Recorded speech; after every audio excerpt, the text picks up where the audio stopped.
আমাদের ধর্মে অনেকে মনে করে ঠাট্টা করে এই গরুর কথা বেশি বলা হয় ইত্যাদি, ওসব গুণ এই গুণতে নেই। ভগবত গীতা, উপনিষদ এবং ব্রহ্মসূত্র আমাদের মূল গ্রন্থ, যেগুলো বেদ বেসিক। বেদকে আমরা ন করি না কেন? বেদ মূল আমাদের ধর্ম। বেদ মূল হলে অর্থ কি? সমস্ত কিছুর পিছনে একটা শক্তি আছে, তাকে আমরা বলি ব্রহ্ম, পরব্রহ্ম, যাই বলে এটা। সেই জন্য বেদ মূল। বেদ আমরা পড়তে পারি না, আমরা তো সংস্কৃত জানি না, সেই জন্য উপনিষদ। এখন এই উপনিষদের অধ্যয়ন কেন দরকার, এইটা নিয়ে কিছু বলবো। সনাতন ধর্মে আদিকাল থেকে কয়েকটা কথা হিন্দু গৃহস্থদের জন্য বলা আছে, সেটা আপনারা সবাই শুনেছেন। পঞ্চ মহাযজ্ঞ, পাঁচটি যজ্ঞ সমস্ত হিন্দু গৃহস্থদের করতে বলা হয় প্রতিনিত্য। এই পাঁচটি যজ্ঞের কথা আমাদের ধর্ম বলেছে। যজ্ঞ বলতে আমরা মনে করি আগুনে, অগ্নিতে আহুতি দেওয়া, সেটা এক ধরনের যজ্ঞ। আরো যজ্ঞ আছে, ভগবত গীতা বলেছেন ধ্যান করা একটা যজ্ঞ, স্টাডি করা একটা যজ্ঞ, ইত্যাদি সব রকম আছে। কিন্তু আমাদের সনাতন ধর্ম পাঁচ ধরনের যজ্ঞের কথা সমস্ত গৃহস্থদের বলেছেন। এক হলো ব্রহ্মযজ্ঞ, গৃহীদের এটা করতে হবে, সবাইকে করতে হবে, গৃহীদের করতে হবে এটা বিশেষ করে। ব্রহ্মযজ্ঞ মানে কি? আমাদের সনাতন ধর্মের যে ধর্মগ্রন্থগুলি, শাস্ত্রগুলি আছে, তার অন্তত একটু অধ্যয়ন করা। খুবই ব্যস্ত আমরা আমরা জানি, অথচ একটু সময় করে স্টাডি করতে হবে। তারপরে দৈবযজ্ঞ।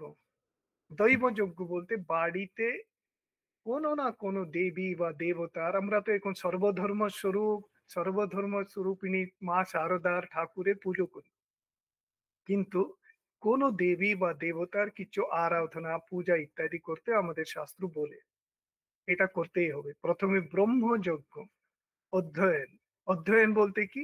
সেগুলি আমাদের জীবনে কিভাবে উপকার হবে পড়লে ইত্যাদি চিন্তা করা। শাস্ত্র পড়ার একটা নিয়ম আছে। আমরা সাধারণত বলি আমি গীতা পড়ে নিয়েছি, এইগুলো পড়ে নিয়েছি। সাধারণ বই পড়া, একটা নভেল পড়া আর একটা গীতা পড়ার মধ্যে তফাৎ আছে। পড়া মানে কি?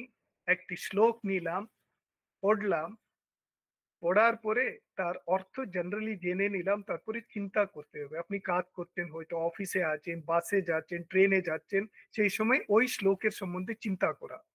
কেন চিন্তা করতে হবে?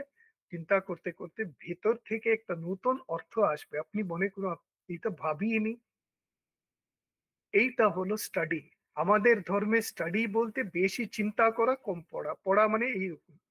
আর প্রত্যেকটি এইগুলি আছে আমাদের শাস্ত্রের গ্রন্থগুলি এমন করা আছে, পড়লে হাইয়েস্ট রিয়েলাইজেশন যেটাতে হয়, তার জন্য করা আছে, শুধু পড়ার জন্য, পাণ্ডিত্যের জন্য বলে আমাদের শাস্ত্র বলে না। ব্রহ্মযজ্ঞ হলো, দৈবযজ্ঞ হলো, তারপরে হলো পিতৃযজ্ঞ। পিতৃযজ্ঞ হলো আমাদের পৈতৃক পুরুষ, পিতৃপুরুষ যারা, তারা অনেক কন্ট্রিবিউশন করেছে এই জগতে। সাধারণত আমরা এখন জানি যা কিছু আমরা শিখছি বা করছি সব ওয়েস্ট থেকে, ইউরোপ থেকে, আমেরিকা থেকে আমদানি করছি মনে করি। মেডিসিন বলুন, যাই বলুন, সবকিছু বিদেশ থেকে আসছে। আমরা মনে করি আমরা মূর্খ ছিলাম, পরাধীন ছিলাম, কিছুই জানতাম না। কিন্তু এখন অনেকে আবিষ্কার করছেন, এবং স্বামীজিও বলেছেন, স্বামীজি বিশেষ করে বলেছেন যে আমাদের ইতিহাসটা আবার লিখে ঐতরেয়, বৃহদারণ্যক, চান্দোগ্য, এই দুটি লাস্ট যেটা খুব বড় বড় উপনিষদ, কিন্তু অন্যান্য উপনিষদগুলি খুব ছোট এবং খুব গভীর তত্ত্ব ওর মধ্যে আছে। একটা উপনিষদ কি শিখায়? হিন্দু ধর্মের সম্পর্কে যারা জানে না, সনাতন ধর্ম সম্পর্কে, তারা বলে এইগুলো এসকেপিস্ট ধর্ম, মানে জঙ্গলে চলে যাও, সব ছেড়ে দিয়ে চলে যাও বলে না। ঈশা উপনিষদ বলে ঈশা কিঞ্চ জগত্যাম জগৎ তেন ত্যক্তেন বুঞ্জিথা মাগ্রদঃ কস্য স্বিদ্ধনম।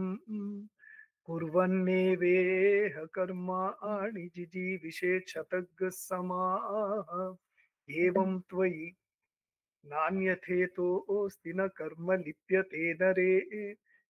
এখানে এই জগতে যখন জন্মেছেন, কুর্বন্নেব ইহ কর্মাণি, কাজ করতে হবে। উপনিষদ বলে কাজ করতে, পালাতে নেই।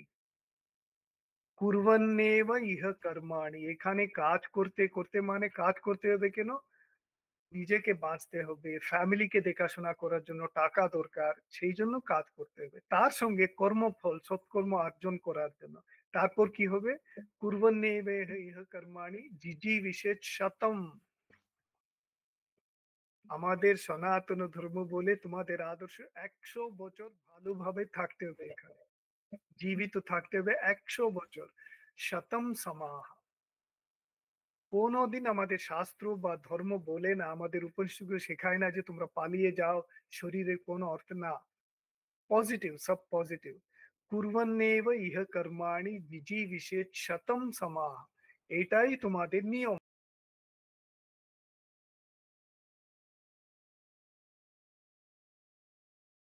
কোনো পথ নেই।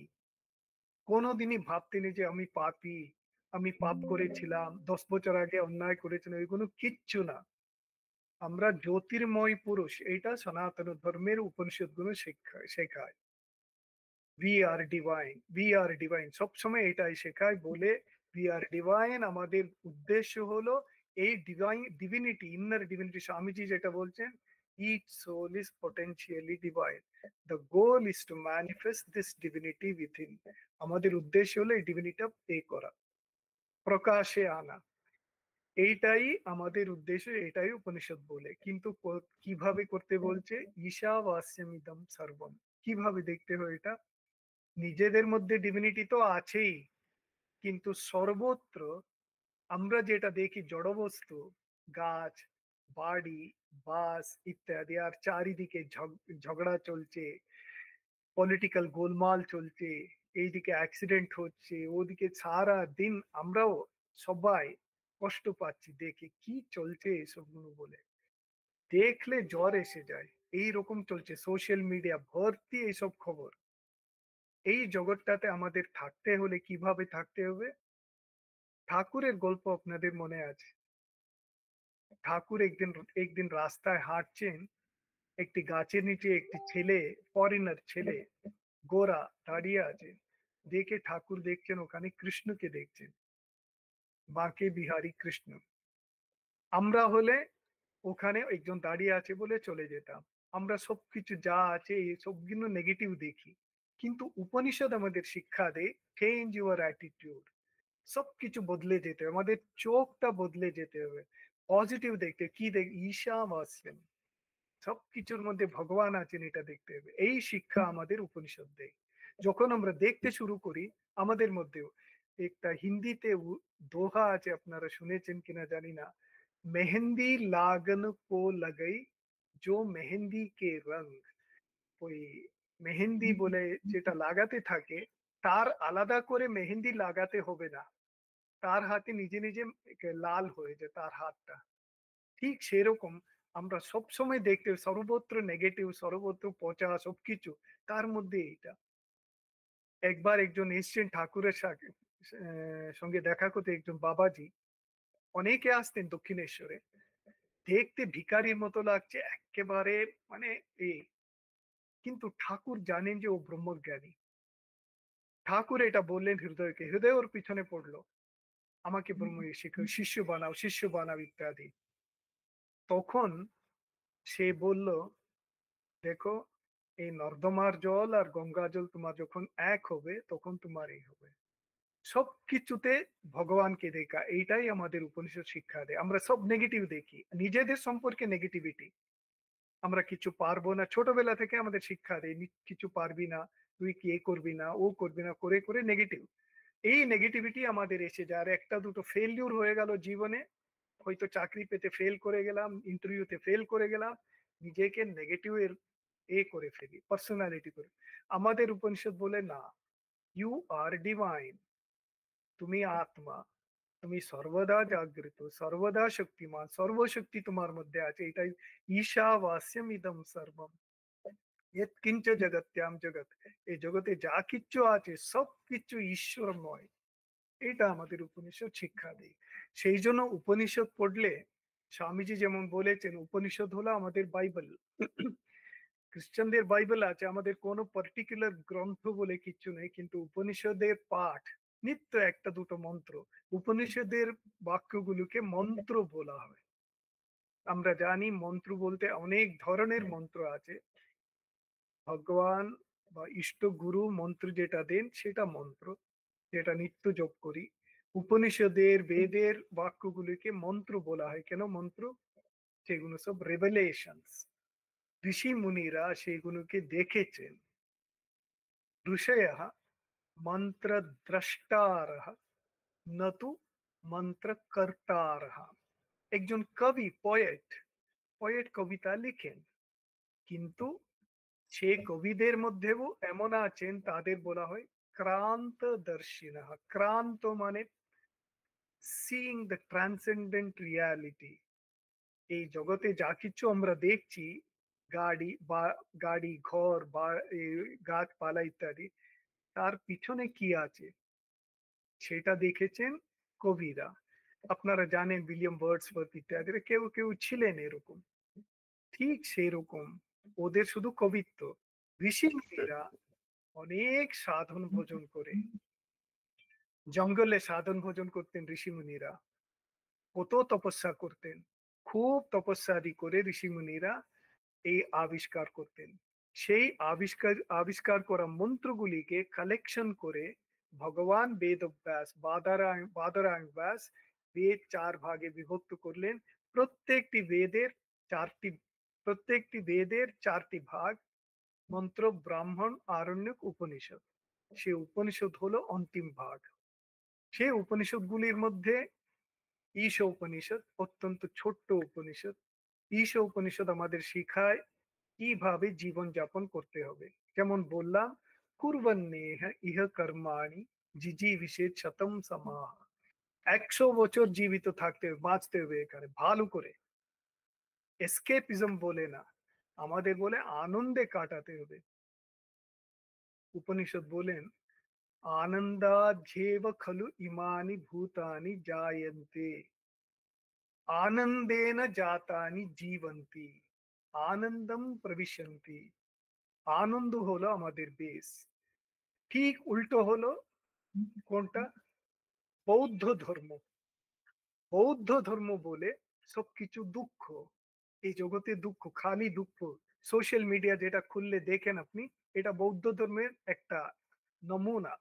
এখানে খুন হচ্ছে, ওখানে মার্ডার হচ্ছে, ওখানে এত অন্যায় হচ্ছে, এইগুলোই পড়তে থাকি আমরা সবাই, আমিও সবাই এইগুলোই করতে থাকি। আর চিন্তা করি কি হচ্ছে, কি হচ্ছে বলে। কিছু পজিটিভ আইডিয়া আসতে হলে উপনিষদ, আনন্দাধ্যেব খলু ইমানি ভূতানি জায়ন্তে। সবকিছু আনন্দের দ্বারা জাগৃত, সবকিছু এসে আনন্দ থেকে। আনন্দের স্রোত কোথায়, অরিজিন এটা কোথায়? আমাদের ভিতরে।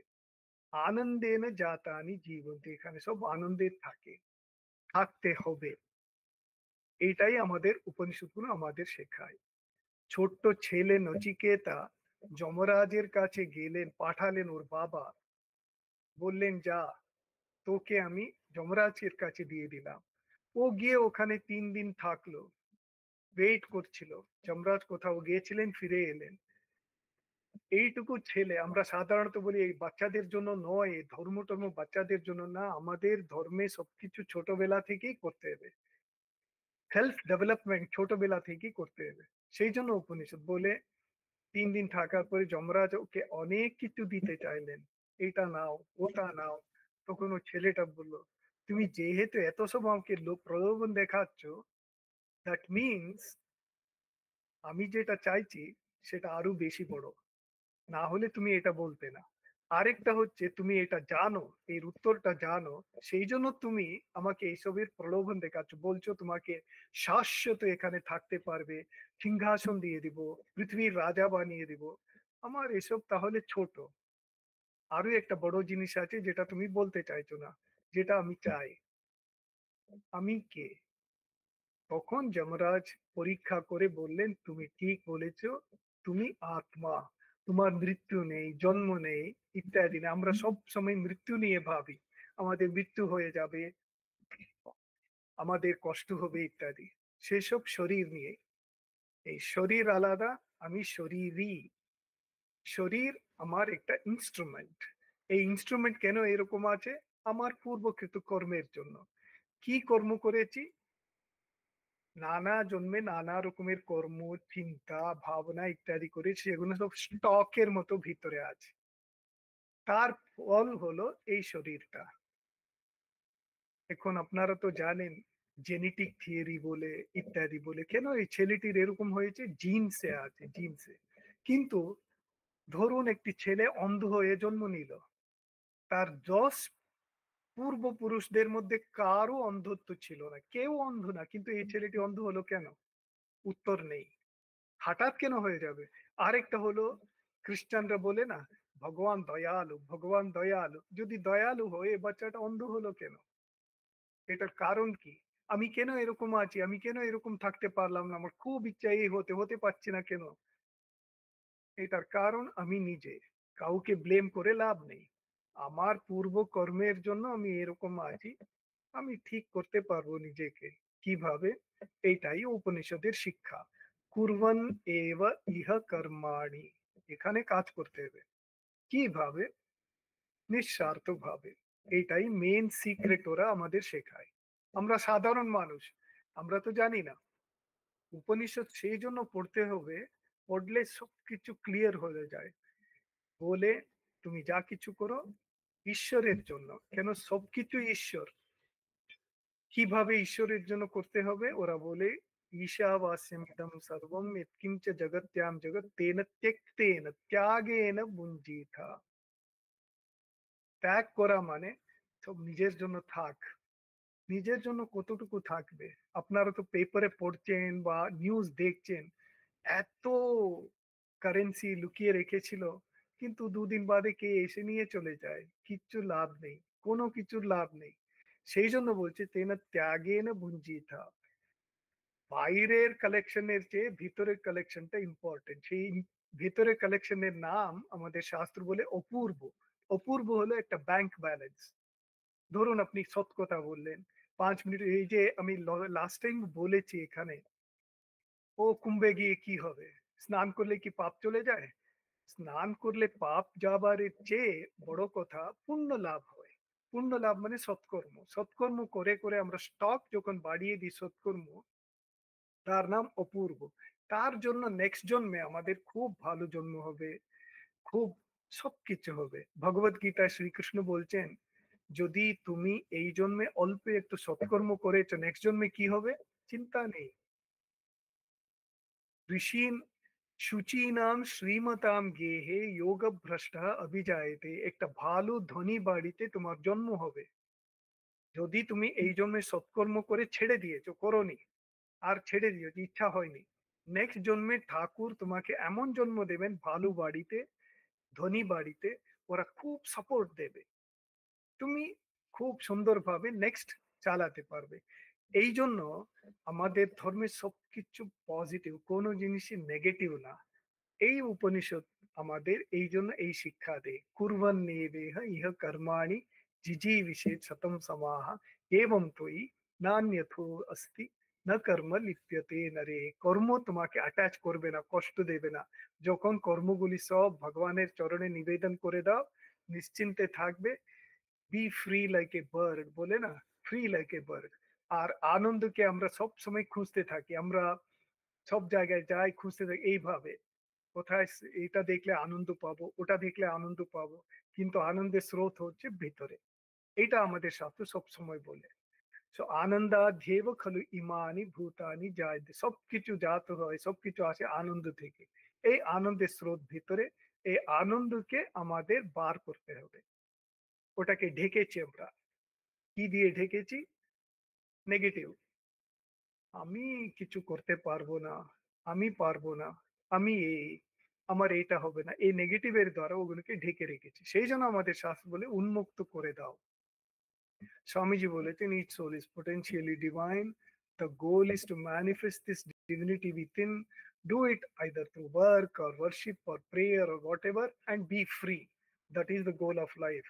Churches, books, etc. are all secondary details. ওগুলো সব সাময়িক, কিন্তু মেন কথা হলো আমার মধ্যে শক্তি আছে, সমস্ত শক্তি আমাদের মধ্যে আছে। স্বামীজির কথা আছে এটা, when you awaken that sleeping soul, success will come, glory will come, goodness will come, everything that is good and great will come when the sleeping soul is roused to self conscious activity.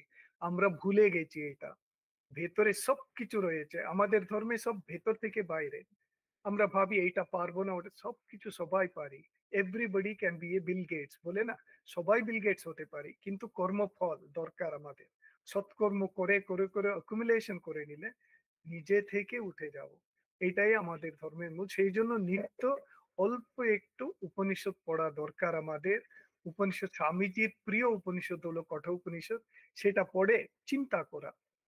একটা বাক্য পড়লাম, উপনিষদের একটা মন্ত্র পড়লাম, সেটা নিয়ে চিন্তা করলাম, অনেক একটা সৎ চিন্তা আসবে। আর একটা হচ্ছে আমাদের সার্কেল করা, একটা আমাদের ফ্রেন্ড সার্কেল করতে হবে। ফ্রেন্ড সার্কেল মানে কি, সাধারণত আপনি দেখবেন সর্বত্র ডিসকাশন শুরু হলো মানে আমরা সবাই করি পলিটিক্স, পলিটিক্স নিয়ে ডিসকাশন বেশি হয়, না হলে ক্রিকেট, না হলে এইগুলো নিয়ে চলে।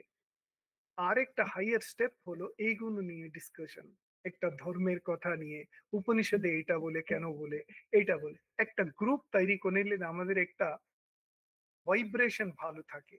এই নেগেটিভিটি থেকে নিজেদের বাঁচাবার জন্য এই পজিটিভ এইগুলো থাকে। সেই জন্য আমরা যেন নিত্য উপনিষদের অধ্যয়ন করি। অল্প অল্প পড়লেও এর অর্থ বুঝতে পারবো না, ডেফিনেটলি বুঝতে পারবো, ওখানে সব মানে দেওয়া থাকে।